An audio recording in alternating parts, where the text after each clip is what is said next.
ஏன் இந்த இடத்துல மாமா பண்ணுறது சொல்லுங்க மாமா. ஆமா நான் அதுதான் சொல்றேன். ஐயோ நான் அப்படிலாம் சொல்ல நீங்க இதாகிட்டு அதனாலதான் பேசுனேன். கோச்சிக்காதீங்க. ஏன் நல்லா இருக்காங்க, எல்லாம் நல்லா இருக்காங்க. ஆமா. ஐயோ ஆமா அப்படிலாம் சொல்லாதீங்க. நானே மாலை போட்டதுல இருந்து வாங்க போங்கன்னு தான் பேசிட்டு இருக்கேன். வீட்டுல எல்லாருமே வாங்க போங்க தான் பேசிட்டு இருக்கேன். நீங்க இப்படி சொல்றீங்க, அப்படிலாம் சொல்லாதீங்க. ஐயா. ம். உன்னை யாரும் ஃபோன் பண்ணி திட்டுறாங்கம்மா. இந்த ஒரு நிமிஷம் இருங்க, இந்த பேசணுமா. நீ அங்க பேசி பாருங்க நீங்க.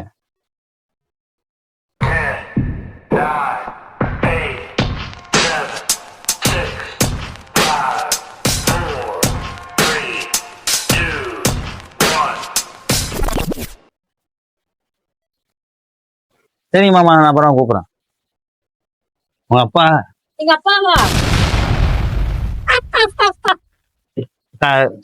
மாலை போடுறதுக்கு முதல் நாள் ரொம்ப குடிச்சிருந்தேன்ல, நீங்க ஃபோன் பண்ணி கொஞ்சம் ஓவரா பேசிவிட்டேன். அதுக்கு என்ன பேசுனாங்க, அப்ப நான் சொன்னேன் இந்த மாதிரி அப்படி இப்படின்னு சொன்னேன். என்ன பண்றது, நேரம் அப்படி இருக்கு. உனக்கு வேணும் சாமி மட்டுங்களா சாமி?